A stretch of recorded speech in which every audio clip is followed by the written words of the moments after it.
And we're back now with our panel to talk about all of this in the election on Tuesday. Peggy Noonan, a contributor to CBS News now and Wall Street Journal columnist, of course. The legendary Bob Woodward of the Washington Post. Michele Norris from National Public Radio. Michele, you're not old enough to be a legend yet. Okay, there's still time. Right along. And David Gergen of Harvard, who's been in both Republican and Democratic administrations. It's really a contrast, isn't it, to see a president and a former president on the same broadcast. I think it's a lot easier for former presidents to speak on television than it is presidents, Michele. Obviously. I mean, just the body language, the comfort. President Bush talked about a layer of asbestos, a phrase that we probably would not hear roll off his tongue when he was in sort of the constrained and very scripted environment of the presidency. But it's also interesting that there was a through line for some of the things that they were saying when they were talking about the reasons for going to war, when President Bush was talking about messaging, it sort of echoed some of the challenges that President Obama faces today. But boy, what a contrast to see the two of them. In part, it was what we saw here was a portrait of two presidents. One is a happy man, having lived through history and being satisfied with the role he played. The other is a sitting president who just took it straight on the jaw in an election, who's feeling stressed, who made a point of saying he loves his office, but it made you sit back and think, yeah, are you sure you do? It was the difference between being in the thick of it and having the tranquility of reflection and retirement. Bob, what's your takeaway? Well, one similarity is they're both selling something. George W. Bush is selling a book, and Obama is selling what happened in the midterm election and trying to put the best spin on it. I found the interview with Obama very revealing, because he said he's going to reach out to the other side to persuade and sell. Now, if you're going to reach out to the other side on something, one of the things you want to do is listen. But we didn't hear that. And what we heard is the continuous Obama line, I'm heading in the right direction. This is right. And no one knows better than Obama that all these powers are shared with Congress, and a go-it-alone approach just is not going to work. David? I think we got a good revealing example today of why ex-presidents tend to go up in their popularity. Once they leave office, they can be more candid, they can be a little funnier, and they can talk about, they can show a personality, and they're not pulled into the politics of Washington and what seems to diminish everybody who comes here. Once you're out of that, he's just more refreshing, he's more interesting. And I thought President Obama has the capacity. He wrote the first book he wrote was one of the best books ever written by a politician. There's memoirs. I think he has a capacity to write the best memoir since Ulysses Grant, which was more about the war. But the way he now talks, everything is deflected. Everything is you don't really get an understanding of who he is and what he's really thinking. You get a sense of what the line is. Yeah, he also, I think the president has taken to putting a lot of padding in his sentences. Right. You can say the words, I like you, or you can give a 14-word sentence that has codicils and parentheses and stuff. Do you know what I mean? That's what you do when you're running out the clock, and there's a certain running out going on.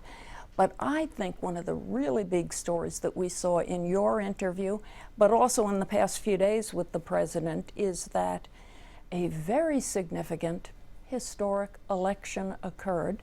Everybody looked at the president like, what does this change for you? And he has made it clear, one way and another, and in this interview, I think, that this will not change his method of operation a bit, which means he's not going to change his relationship with the Congress, which means more of the past 6 years. We don't know that. Do you agree with that, We don't know that. Well, tell me. We don't know that, though, because I mean, part of presidential strategy, part of political strategy is not necessarily revealing your hand. And you noted that the president may be running down the clock. And if you actually talk to people in the White House, there's an indication that that's not the case. In fact, Dennis McDonough has been reminding people on staff of something that the president has said repeatedly, that important things can and do happen in the fourth quarter. He is a very competitive guy. Yeah. Anyone who knows him well knows just how competitive he is. So the idea of sitting back and running out the clock and doing the same thing that has led you to a point of defeat just doesn't seem like that would be the playbook going forward. I think that's fundamentally right about the fourth quarter. I think they do see it as a fourth quarter. He's got to pick up his game.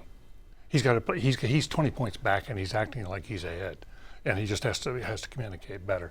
And one thing we saw today was, which I thought was very, very clear, yet once again, he says, look, I want to change, I want to reach out to the Republicans, I want to change the whole thing. But by the way, I'm going to sign this executive order, period, end of sentence.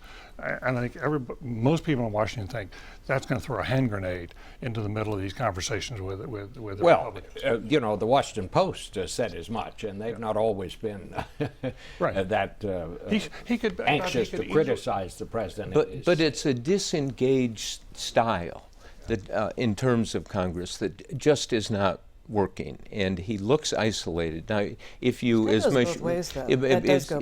you suggest, you talk to people in the White House and try to enter in and understand the mind of President Obama, he looks at the critics and he says, "No, wait a minute. They're saying things like, on your editorial page, saying that it's been 6 years of economic catastrophe." And he says, "No, wait a minute, look at all of the things we did," and he's really got a point. And so you get this kind of wall that he builds up, but so does the opposition. Well, that's and somebody's got to tear that wall down. I'm just going to say this. Sources have told me that the president met with the congressional leaders on Friday for lunch. The President of the United States announced to them, and he held this announcement until he could brief these congressional leaders about it. He's sending more Americans into harm's way in a very dangerous place. He's doubling the size of the U.S. military commitment there. Yet, I am told 90% of this meeting was an argument between the Republicans who were there and the president over whether he was going to issue this executive order on immigration. I think the president's done a lot of things wrong in how he deals with Washington, but it seems to me, and I think you're right, the other side's got to kind of figure out a way to change the way they do business too, if anything is going to happen. There may be some indication, though, that the newly elected members that are heading to Washington get that message. I mean, Cory Gardner just said that Washington has to lead with competence and maturity. They're, sending a message that they want to perhaps distance themselves from a do-nothing label, that perhaps it is time the voters have spoken to get something done. But he's the CEO, he's the boss, and he's the one who's got to set the tone. And you have to, and if you chart the time he spends in these meetings and these discussions, it's not enough to really get to know somebody. I mean, he said to you, he kept saying, well, I'm going to sell and persuade. 2 words we didn't hear: listen and compromise. And that's what you have to do, even when you're the boss. Yeah, Bob, go ahead. Could I also note, there were, I think, not enough of the big meeting on Friday between the congressional leaders and the president was devoted to the new decision on Iraq. I get that. But that decision came 2 days after the election, which immediately makes people think, hey, what the heck? Did the timing of this decision and announcement have any connection with the fact that America was voting all day Tuesday, and this will be a very controversial decision? But I will say, second, Bob's right. A president sets a tone. When the President of the United States on Wednesday afternoon listens to the soon-to-be Republican Majority Leader Mitch McConnell say, I got to be frank, if the President does an big executive order on immigration and amnesty, that will, quote, poison the well with Congress. And the President, an hour or two later, came on and said, by the way, I am going to do this. I put my head in my hands. I thought, oh no. David, Bob, I think you're absolutely right. At a fundamental level, the Republicans have to learn how to compromise as well. They have to meet him halfway. And I don't think we know yet whether John Boehner can still deliver the House. I don't know whether he has the votes to go to a compromise, say, on immigration. He couldn't get there last time. Can he get there now? I don't think we know. The Tea Party, as we know, is stirring. They're not happy with the direction the leadership is taking. We'll have to see how it all works out. Having said that, the president is the one who lost the elections. So the graceful thing then is the person who loses, not the party that wins doesn't say, well, okay, we're willing to compromise. The loser has to say, I'm going to be willing to change course, as Bob said, and then the Republicans have to respond. And if the president, the first moment out of the box says, by the way, I really want to work with you, first I'm going to spit in your face over immigration, then let's sit down and compromise. Yeah. would the president and the Democrats be better off if the Senate Majority Leader Harry Reid resigned, as party leaders often do when their party loses the majority? I hear some people say yes, and because what I'm wondering about after the talk after this election, I think the president's relations with the Democrats in the Senate may be as bad as his relations with the Republicans. That's absolutely true. And you get the Democrats in private, and they are on fire. Just because he won't spend the time, because he won't listen. I mean, Peggy said it yesterday in her column, and I think there's a real truth here. Humility is power.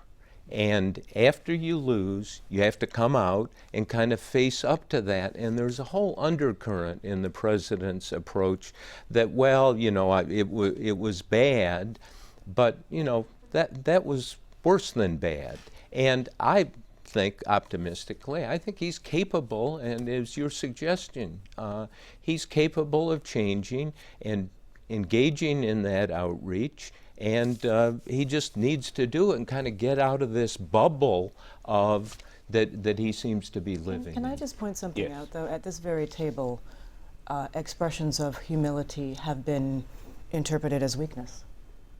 And often when he takes that posture, when people were saying he should have been more contrite, you can almost hear the reaction to that if that had happened. And so there's another way of looking at that. Do you mean that happened before, that he was humble and he was criticized for Oh, I humility? do. Yes, I do. I think we've all You seen know, that. what I would say, in the age of the internet and the web has no sense of humor. The Yeah. web has no sense of irony. Yeah. You cannot no be nuance. self-deprecating because people say, Yes. Bob Schieffer finally admitted he was a That's right. That's right. They There's don't no know nuance. it's a joke. There may be something to what Michele says here. I want to thank all of you for joining with us today and being with us. We will be right back. Thank you all. Thank you.